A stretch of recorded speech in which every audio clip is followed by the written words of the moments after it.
Won't you stay, stay, stay, stay, Won't you stay, stay, stay, stay,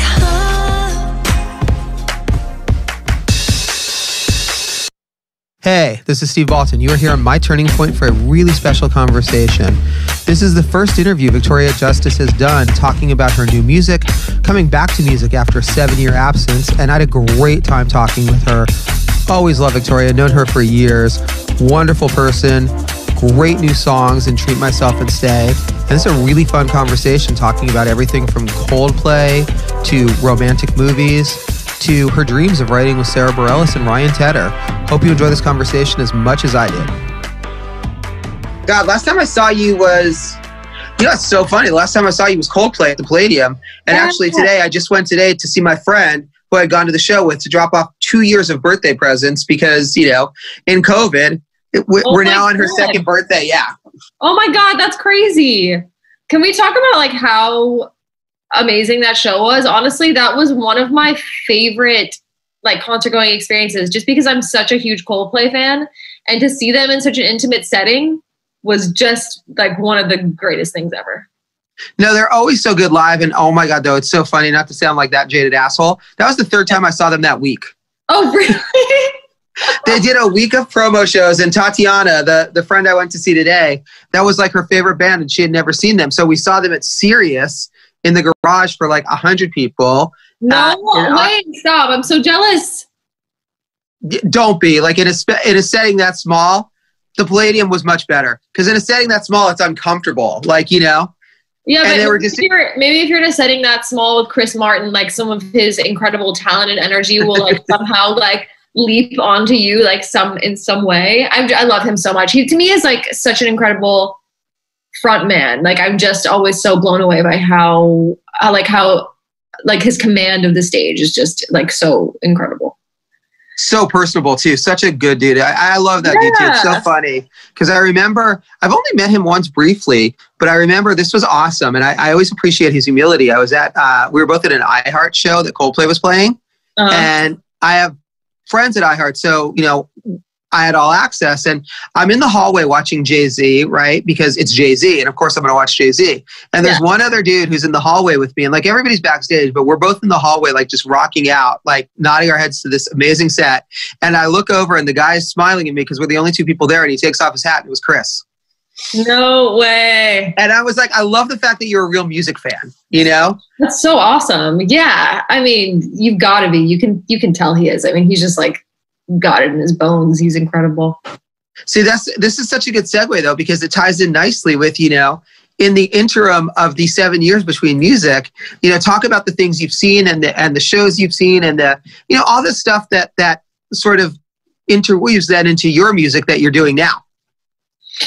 Over the past 7 years? Yeah. Or the past, or the couple years, we don't need to bite off the whole 7 year, mark. But, what's interesting about it before we come on to the specific acts, right? I talk about this with artists all the time.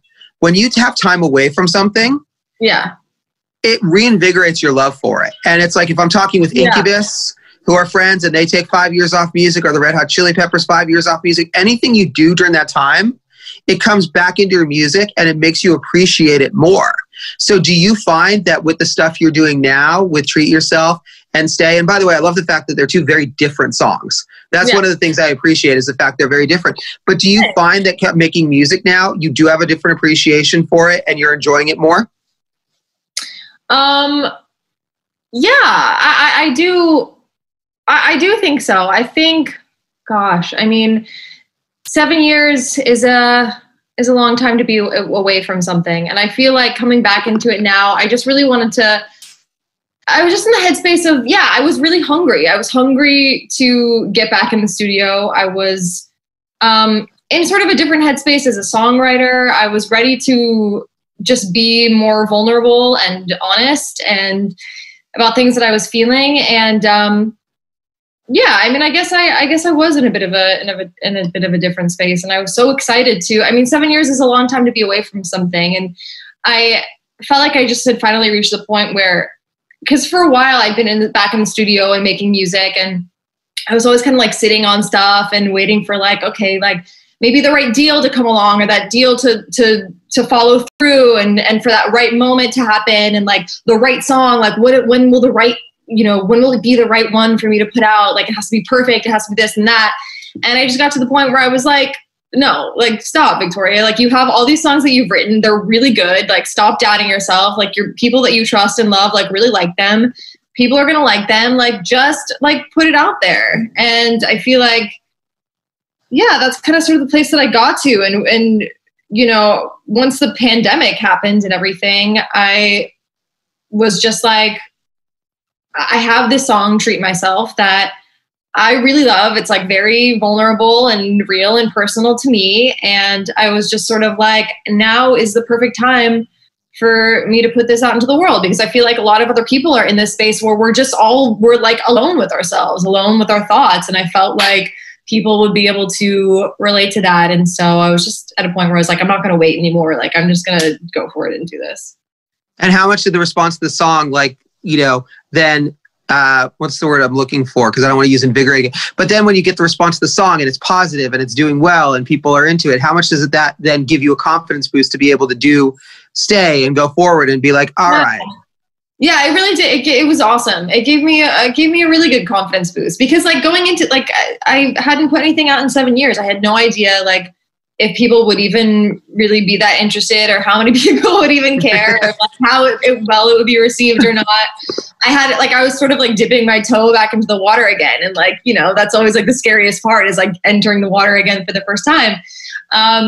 But right away I started to see a positive response, and I'm so grateful for, all my fans and everyone like online that has been like supporting me and like going hard for me and helping me out. And just seeing that people have connected with this song and that they love it has been really special. It's cool because I feel like was like more than just, it was like a personal song to me, and it was like a self-love song. And so to have that resonate with people, and to have people message me and say things like, this song, like, I listen to this when I wake up in the morning and it helps me get through the day. Like, this song helps me in like these hard moments. Like, that's like a really beautiful thing. And obviously not every song is going to be like this deep, like pouring your heart out thing, but to have people connect with it on a personal level and having their response be so positive has really made me feel really good. And it's been really validating and very exciting. And, I'm not with a label right now. So this has been like at a very grassroots level. I was sort of just like, I wrote this song. I love it. I'm going to do this all myself. I'm going to put it out there. I didn't, there wasn't a ton of like marketing money behind it at all. There wasn't. There was just me and like my social media and like about it and my fans. And so they're really the ones that have, I have them to thank for all of it. So it's exciting. And, I don't have like 100 million streams on it, but that was never the goal. And that's not the point. I don't even care about that. Like, I have over 2 million streams on Spotify right now, and who knows how much else on the other platforms. And like, that's enough for me. Like, I'm so excited that even that many people have listened to it. All right. Well, obvious question, and we're going to come back in a second. I tend to jump around, but one obvious question: what's the song that you listen to in the morning to get through the day? Or what's the song, these songs in the last few years that you have turned to, those songs that just always put a smile on your face? I feel like You Gotta Be by Desiree is always a go-to for me. Just because, the lyrics are so empowering, they always remind me of like, I got this. I got to be bold. I got to be strong. Like, do all the things she says, And then, oh gosh, that's a great question. There's a song by Kim Petras that I love. It's called I Don't Want It. I Don't Want It At All, I think it's called. And it's just super fun and poppy. And every time it comes on, it just gives me those like vibes, and I feel like I'm like ready to take on the world, and I feel like the fiercest female ever. And also a song by Katie Pruitt. It's called Expectations. I actually, like, one morning I woke up and I just got the Google Home thing for Christmas. And so I would say to my Google Home, like, hey, Google, like, play morning music. And then one morning it played this song by Katie Pruitt called Out of the Blue was the song that it played. And I was like, who is this girl? Like, she has a really amazing voice, and these lyrics, she's telling such a great story here. I was like, I need to check this out. So like, I went on Spotify and I went to her page and like listened to some of her other music and checked out her song Expectations. And I discovered this new artist that way. And she's so incredible. I don't know if you've ever heard her, but she's amazing. No. And Expectations, I feel like, speaks so much to me. Like there's a line where she say like, I can't think of it right now. It'll come to me later, but she's just incredible. Nice. You know what's interesting? Going back then to Treat Yourself too. Okay, I'm actually Googling her right now because I love finding new artists. Like this always, this is like one of my favorite things. She's so amazing. Expectations. Amazing. All right. Who was the last other new artist you heard that just blew you away? Like, you know. New artist I've heard that blew me away. Or the last new artist you saw, because we started talking about, you know, pre-COVID, obviously. Well, recently when I was in South Africa, someone mentioned this guy, Alec Benjamin, to me. And do you know Alec Benjamin? Yeah. Yeah. So I kind of like went in on him and just listened to like everything. And I was like super into it because like for me, what really resonates is when I feel like an artist is really telling like a story. Like I love good storytellers. That's my favorite thing about songwriting is like, I love when you can tell a good story, and his lyrics feel really honest, and I kind of relate to a lot of the things that he's singing about. And I just, I admire the songwriting a lot. So I'm impressed by him. Yeah. I like him a lot. Well, it's interesting when you go back to, I talk about this with writers all the time, like in 8,000 interviews a day. Like good writing is subconscious. Good writing comes out of a place. Like it's funny. I mean, you know, I will talk with artists about the stories behind the song so much. And it's like, it's interesting because it's just amazing how often writers will say that it's almost like channeling, like, and then it comes from somewhere. And then when you're in the midst of it, you don't really know where it came from. And then you go back and you revisit and you're like, oh, I didn't even know that I was thinking that. So on the songs you've written thus far, like for example, on Treat Yourself, where you talk about, you know, treating yourself better, or like, I wouldn't say that to someone else. Why would I say that to myself? Was it something that you were even conscious of before you started writing about it? Or like... No, I wasn't. I was writing this with Taylor, and we were at the piano together, and these lyrics just started like coming out of both of us. And I remember specifically when that line, we had the line before, like, I wouldn't say the things I do to anybody else. And I automatically was like, so then why is it okay to say it to myself? Like, it just like all like poured out. That was very much like a very confessional sort of thing where I didn't even really have to like think about it too much. I remember that day being in the studio, we were sort of banging our heads against like, okay, what direction were we going to go? What are we going to do? Blah, blah, blah. And it kind of like, it was one of those days where it was like taking a second, and I was just like kind of worrying, like, oh God, you know, like I don't want this to be like a crappy session. And then like once we just like landed on this song and had this concept, it all just sort of like flowing out of me. Yeah. So it's interesting after you wrote it and it started coming out and you realized without getting too, were there a couple of things you realized like, well, I can't like, where you realized, and again, this ties in with music, where you just realized you were being too hard on yourself?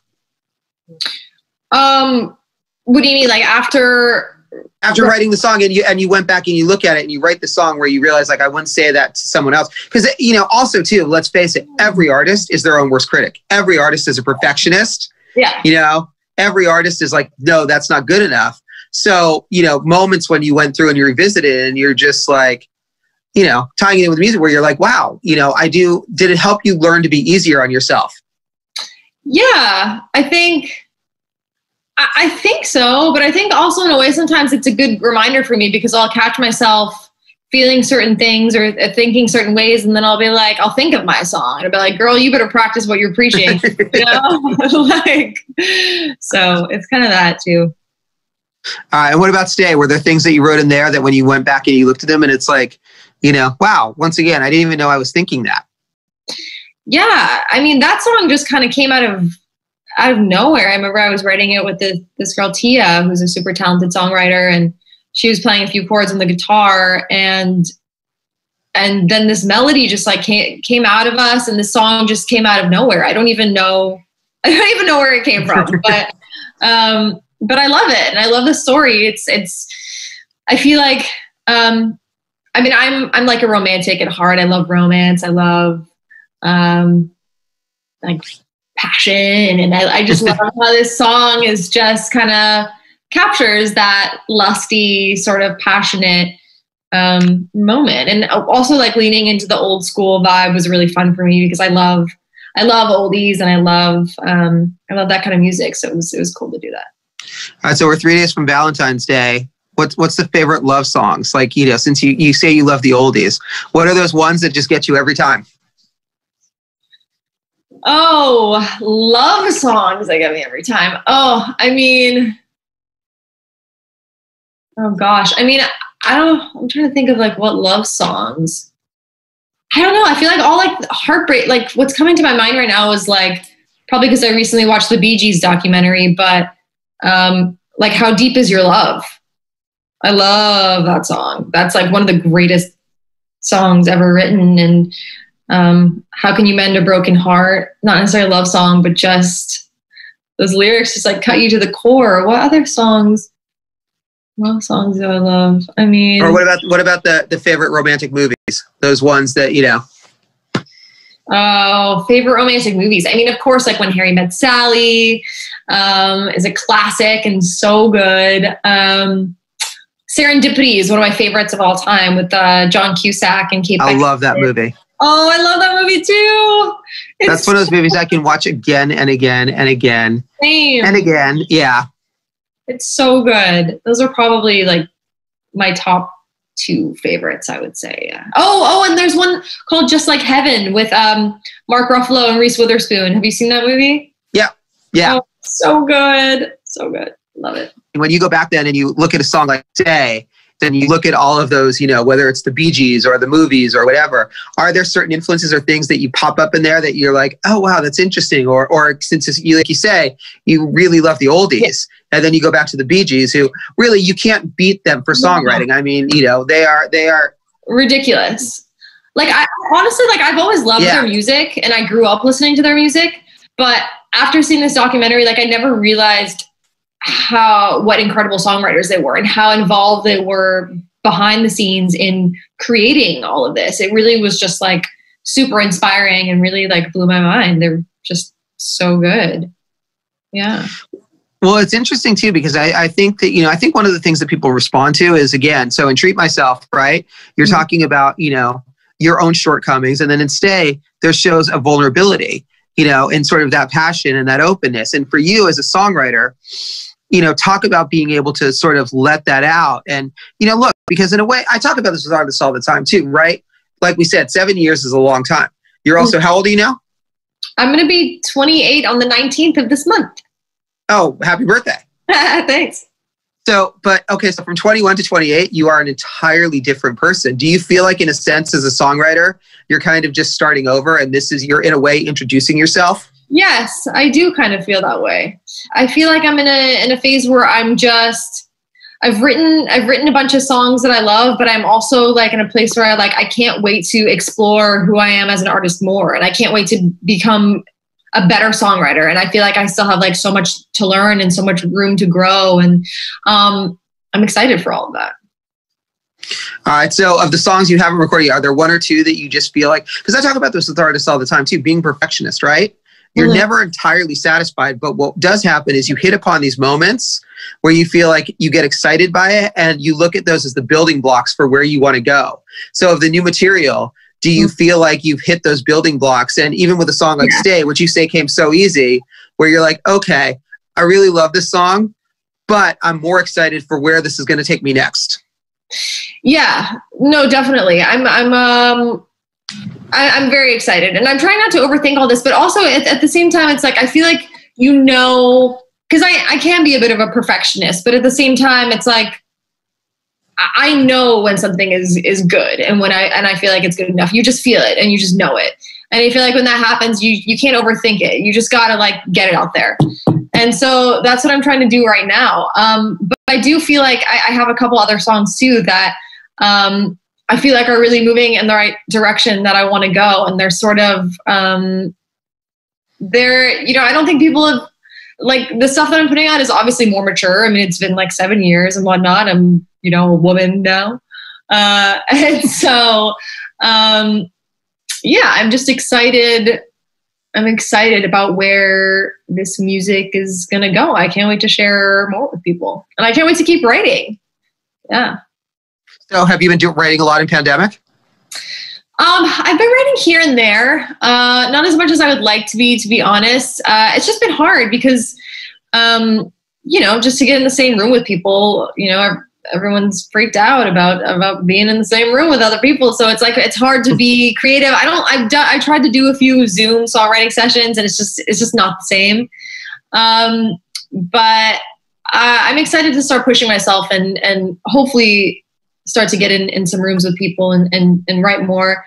But I've been writing a little bit on my own and, I'm constantly jotting notes down and doing voice memos of melody ideas and things that I can build upon, or even playing little chords on piano that I think I could make into something. So I've had a lot of time to do that in quarantine, but just not a lot of time to like fully flesh the stuff out. So I'm looking forward to doing that. And I've also been busy like making movies and stuff. I did a movie in New York right before the quarantine happened.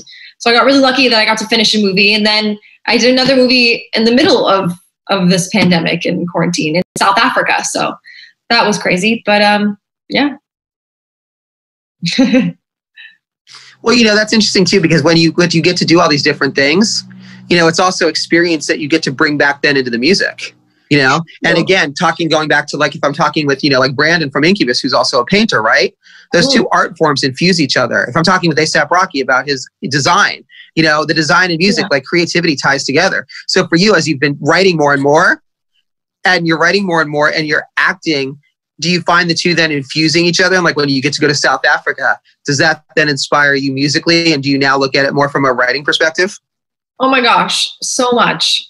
I was so inspired. I feel like it's so funny. Whenever I'm doing one thing, like I'm doing a movie, then I feel like my brain is always like having all these ideas of things that I want to create. So yeah, I definitely felt that a lot. There were days where I was driving back home from set and I would, be pulling at the hotel and seeing the willow tree swaying and just thinking of this whole like romantic song I want to write underneath the willow tree and like all this crazy stuff. And, yeah, I feel like it's life experience is what informs writing and telling a great story. So the more of that I can get, which is what's a little challenging about the pandemic is we can't really go many places or meet many people, But I've been lucky to have a few of those experiences. So yeah, I'm looking forward to expanding upon those. No, it's interesting too for the stuff that you're doing. Okay, by the way, what were the two movies that you did during the pandemic or pre-pandemic and in the pandemic? Pre-pandemic was a movie that was called Push, but they just changed the name to Trust, which is going to be out March 12th. And it's like a relationship drama about a married couple. I play the wife, and Matt Daddario plays my husband. And it's about infidelity and who's right and who's wrong and temptation and all this stuff. It's very sexy and mysterious and interesting, and takes place in the art world in New York. It was super fun. And then the other one that I did in South Africa is called Afterlife of the Party. It's a Netflix film that I'm really excited about. And I play a girl who dies right before her 25th birthday. And she's, before she dies, she's kind of like not like the best. She has a lot to work on. She's pretty selfish and kind of, and she kind of basically goes into purgatory, and in order for her to move up, she needs to go back down to earth and right some wrongs with people from her past. So I feel like those premises could inspire a lot of writing. Yeah, definitely. Definitely. Yeah, I'm excited. That's a good idea. I need to dive into that. All right. So now, man, I can't not ask if you, what would be, if you were sent back into purgatory, what would be the one thing that you would want to change? Give it a second chance. Oh, man, we're getting deep here, Steve. I always go deep in the interview, but you don't have to get too personal, but it's like, if the movie is about that, I'm like, all right, I think it's a fascinating question. What would you do with your with my second chance? What was one thing I would change? Oh gosh. Probably just I don't know. I think I would just tell myself to worry less. Don't sweat the small things so much. Enjoy the little things, and which I think I do now to a certain extent, but I think I would stress that even more to myself, is that like, you never don't take a second for granted. You never know when this is all going to be over. So, love the ones you love hard, and, try not to stress too much. Yeah. Don't make mountains out of molehills. It's so funny because, it's one of these things. I'm sure this movie was written some time ago, but oh my God, it's like the perfect metaphor for the pandemic. Because I've talked with so many artists about the fact too. It's like, and so many friends, it's like, okay, how have your perspective changed during this time where you have this opportunity to examine your life and look at things differently? And it's like, as I joked about with, people at the beginning, most artists find themselves, their lifestyles have totally changed. Like, a lot of these artists have never been away from the road for more than a month or two. And it's like I was talking with Willie Nelson's son, Lucas, and he was like, we spent every night at dinner for like 4.5 months. Like every night we would have dinner together as a family. He's like, it was awesome because you didn't have this time. And I would joke about it with people. It's like, well, hopefully now people learn, the things that are more important than, getting into the right damn Coachella party. Not that I don't love Coachella, but who gives a fuck what party you get into?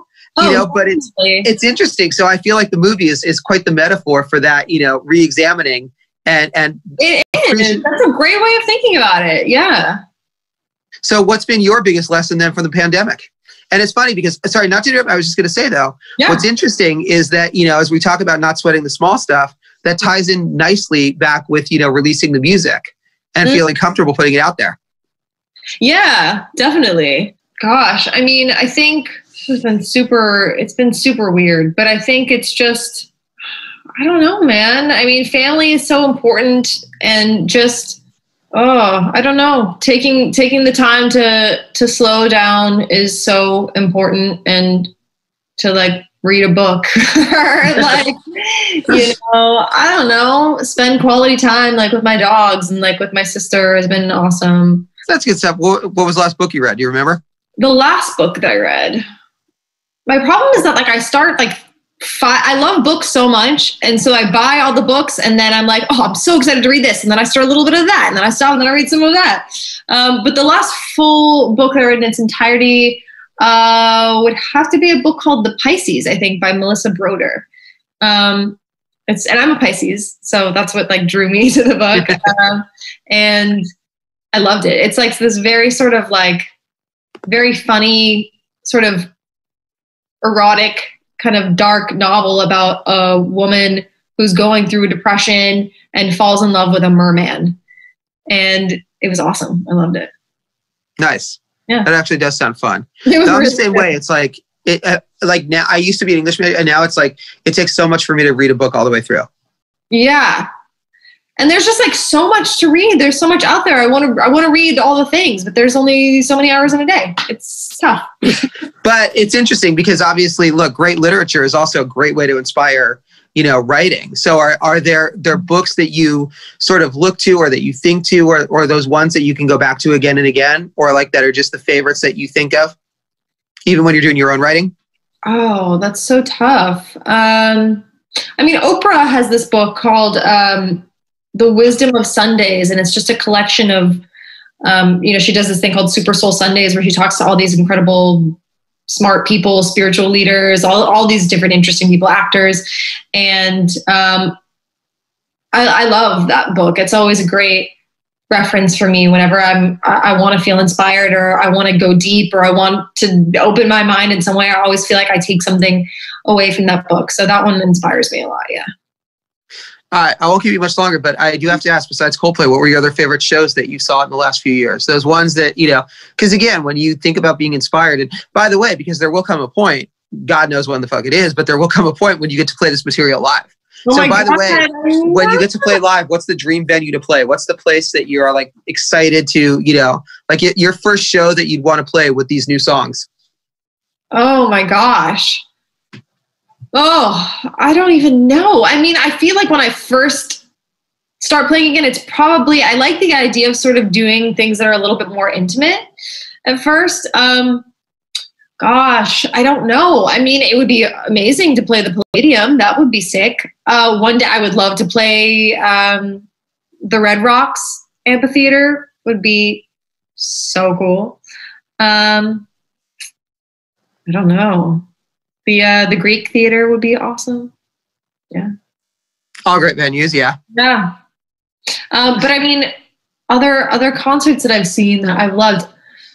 Oh God, I mean, I haven't even been to that many live shows. I went to a charity event during the pandemic, and it was like a drive-in thing. And so I was in that convertible with like some of my friends, and they had Andy Grammer perform, and it was such a good show. I loved it so much. It just like it reminded me of like how much I love Andy Grammer, and he's such a good performer and such a good songwriter and just like such a positive person and like presence. And he even like did like a spoken word poetry that he had written like during the show, and I was just like, I just love you so much. So that was a great show. That one really inspired me a lot. I loved him. Is there like besides Coldplay, is there like an all-time best show? An all-time best show. Oh, well, let me rephrase this. When you get to play live, right? When that happens, is there one artist that you would love to tour with that for you, not only do you think you'd be a good match audience-wise, but that one artist that if you were standing on the side of the stage, you would never get bored watching them? Oh, that's a great question. I mean, one of my all-time favorite artists ever is Sarah Bareilles. I love her so much. I would definitely never get bored on the side of the stage watching her. That's for sure. It would be an honor to ever tour or do anything alongside her. I would love to write with her one day. That would be incredible. But I mean, I don't know. I mean, someone that probably would be more realistic or something would be, gosh, I don't know, maybe like a Julia Michaels. I love her so much. She's such an incredible songwriter. Or a Sasha Sloan. I love her as well. So there's so many people. That's such a hard question. Oh my gosh, Ryan Tedder. I love Ryan Tedder. He's such an amazing performer. One of the best concerts I've ever been to was Sarah Bareilles and One Republic together at the Greek Theater. And it was such an amazing show, and she was incredible, and his energy on stage, I was just like, what is happening? Like, how was he even doing this? And then like, I'm obsessed with Songland. I freaking love that show. And he's just so talented as a producer and a songwriter. I love him so much. I was just smiling because he also has some of the best damn stories I've ever heard, man. What? He does, yeah? Oh, yeah. I mean, I've gotten to interview him several times, and he told me one of the best stories ever in the history of the world. Really? Which is, yeah. Sure. I mean, it wasn't like a dirty thing or anything. It was just so funny because it's like when you realize the type of guy, he was telling me a story about writing with U2. Mm. And so he was writing a song with U2, and they're in Ireland, and he and Bono are working on the song, and U2's like a sister or whoever comes over and knocks on the door and is like, oh, Bono, there's a call for you. And he's just like, I'm writing a song. Tell them I'll call back. And the person is like, you really should take this call. And Bono is like, we're writing a song. Who is it? And the assistant goes, it's the Pope. What? And That's so crazy. like, it's crazy. And I love the fact that with Ryan Tedder, like that's the type of company he keeps. And he's just like, yeah. That is so badass. Yeah. And so needless to say, Bono's like, I got to take this. I'll be back. It's like, yeah, BRB. Let me just quick chat with the Pope. All right. So wait, so if you're in the middle of writing a song, who's the one person that you absolutely have to take a call from that you're just like, I don't care, who's that person for you that you're just like, dude, I don't care that I'm sitting here writing a song with Ryan Tedder. I'm going to take this call and I'll be back. Oh man. Like out of like anyone, like if someone that I admire were to call me, that I'd be like, I have to take that call, that sort of thing. Anyone in the world. Oh God. I mean, Oprah. If Oprah ever called me, I would lose my mind. I love her. Or who else? Oh my God. I don't know. I mean, Sarah Bareilles. All right, so what's timeline for, so Stay comes out tomorrow. You have more songs that you are working on that you're excited about. Yeah. What's timeline for, as you're releasing these songs and you're getting more comfortable putting it out there, is there a timeline for releasing more music? And is there, as you say, you have a bunch of songs, you're doing it all indie now, which I'm sure is a lot of fun because it gives you a lot of freedom. Is there a timeline for wanting to do an album? Or is that something that right now you're just focused on releasing music as you want to? Yeah, there's not really like a specific timeline I'm holding myself to right now. Right now, it's just sort of like I have these songs. I'm kind of enjoying doing like a single a month kind of thing. I mean, that's the cool thing about being independent right now is that like I'm not on anyone's, I'm on my own timeline. I'm just going to do whatever I want to do it and whenever it feels right to me. So, but yeah, I'm sort of liking doing the way I'm doing it right now. And eventually I think my goal would be to put out an EP or a full album. I don't have like a deadline date or when that will be. I would love to do that this year. That would be awesome. But, I got some work to do. So as you have, though, a song a month, so do you have stuff already lined up for like March and April of stuff that you want to do? Yeah, I have a couple more songs that I really love that, it might be March or something like that. But I mean, I don't want to say that like publicly yet because it's not like solidified. But there's more stuff coming. Yeah. But so for you, it's like you really are enjoying this sort of freedom of just like, okay, if your song feels right, you can put it out whenever. And I mean, I'm sure that's also a nice thing because that's also another thing that's changed in music in the 7 years is like, there's so much more artistic freedom. Yes, definitely. There's a lot of artistic freedom. And it's been cool. It's been cool to do it this way. I am independent right now and it's been cool to be creatively in control and to be driving the bus. It's been exciting. Was there one song, by the way, that you wrote early on that sort of, or one song you started working on early on that sort of jump-started this next wave of songs? And I mean, was there sort of a turning point moment where you decided you were ready to come back to music?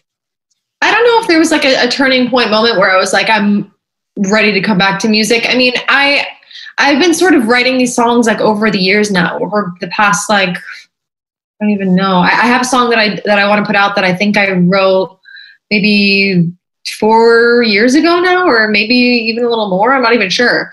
Something like that. But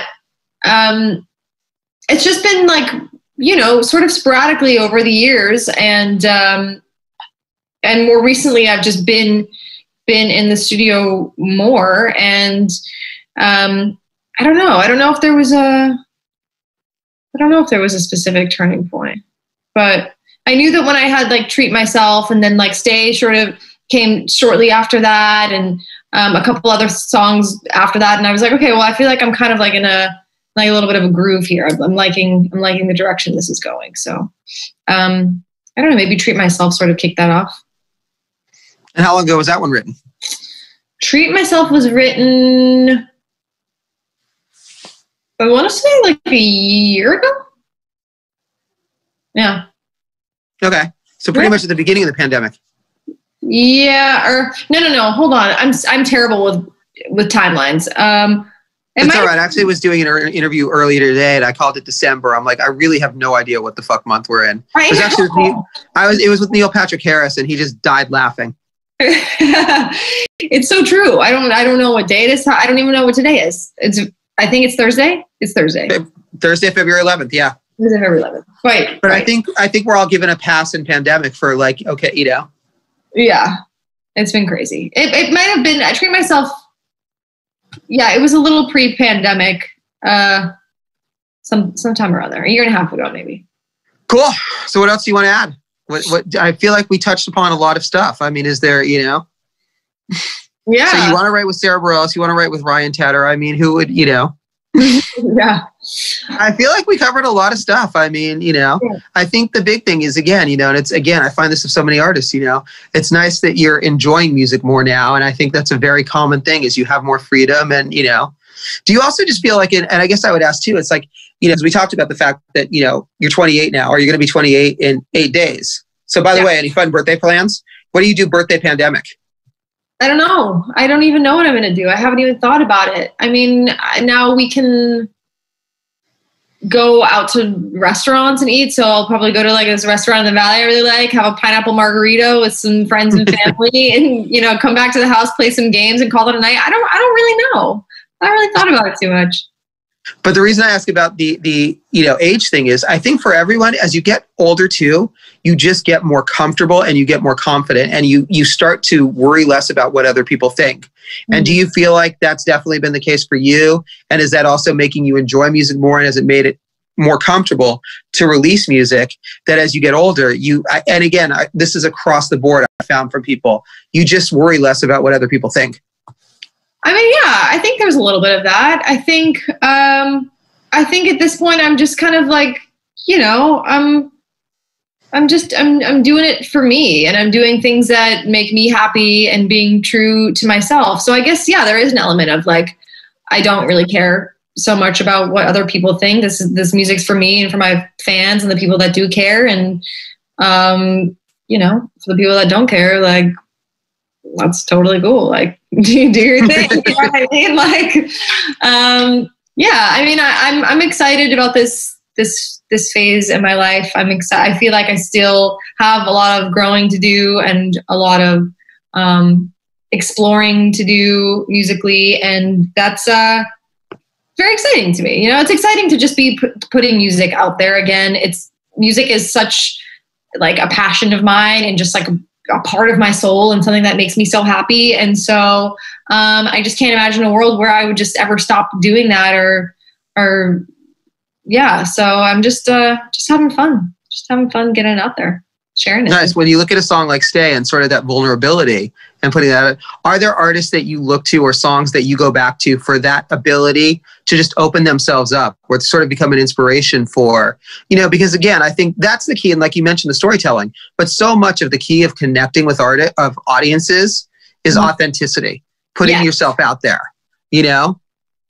So for you, is there like a template song or song that you go back to, or an artist or an album that you go back to as just like, I don't know, I was talking about it with James Bay, the song that just makes you cry every time? Oh gosh. I mean, the song that makes me cry every time would definitely be She Used to Be Mine by Sarah Bareilles. There should be a drinking game for the amount of time I've said Sarah Bareilles in this interview. But I mean, that really is like, those lyrics freaking cut me to the core. I mean, there are times where I will be singing that song, for fun, and it's like I can't get through it because I just start crying. It's just so beautiful. I mean, that's one of the most important things to me about songwriting and artists that I love. The through line I feel like with artists that I love is that they are authentic and they are vulnerable, and it's like such a hard and like scary thing to do sometimes, but it's also the thing that like I gravitate towards the most and that I love about people the most. So that's why I love people like Julia Michaels so much and Sasha Sloan so much, because it's like, you listen to their words and it feels so personal, and it's just so real, and they're such great storytellers. And I just love songs that make you feel things. And that's why I also love country music. I'm not like a country artist, but I would love to one day go to Nashville and maybe just like get away from everything for a couple of months and just like write in Nashville and like make a freaking awesome EP or song. I don't know, but like, I just feel like I really want to explore that part of myself more. Yeah. All right. So on wrapping up on a fun note, if there were to be a drinking game with Sarah Bareilles, what would be your drink? What would you go to? Is it the pineapple margarita, or what do you go to for your, Yeah, it would probably be a pineapple margarita. Yeah. Yeah. Okay. Even though in Stay you do mention a bottle of wine, so is it a red or a white bottle of wine? I do love wine too. Actually, but I feel like having a pineapple margarita with Sarah Bareilles would be really fun, and I feel like she would like love it, and they're delicious, and I think we'd have a good time. Well, so it's funny because now I'm thinking, as I mentioned, the fact there's a bottle of wine in Stay, though, I'm thinking of Billy Joel scenes from an Italian restaurant, and he mentions a bottle of red and a bottle of white. So in Stay, are you drinking a bottle of red or a bottle of white? A bottle of red, definitely. Yeah, for sure. Cool. Well, my dog needs to go for a walk. He keeps like eyeing me and giving me a dirty look. He's like, dude. Let's go for a walk. What kind of dog? I know. I have a Pit Lab Senior Rescue. He's awesome. How old is he? Don't know. When I rescued him, they said 7 or 8. So 8 or 9 now. Oh, cute. Well, have a good walk. Thanks so much, Steve. It was great talking to you. Yeah, this was fun. It was a lot of fun. What kind of dog do you have, by the way? I have 2 dogs. They're Schnauzers. They're half Bichon Frise and Schnauzer. And they're 12. And they're so cute. Okay. Nice. Cool. Yeah. Well, enjoy your night with them. Great catching up with you. And congratulations on everything. I look forward to the next song. Thank you so much. Thanks, Steve. Have a good one. Thanks. Bye. Hey, this is Steve Baltin, and you are here on My Turning Point with Victoria Justice. Thanks so much for joining us. I need to treat myself better. I really can't be so unkind. I know that I deserve better. If only you could hear what goes on in my mind. I wouldn't say the things I do to anybody else. So why is it okay to say to myself, I need to treat myself better. I need to treat myself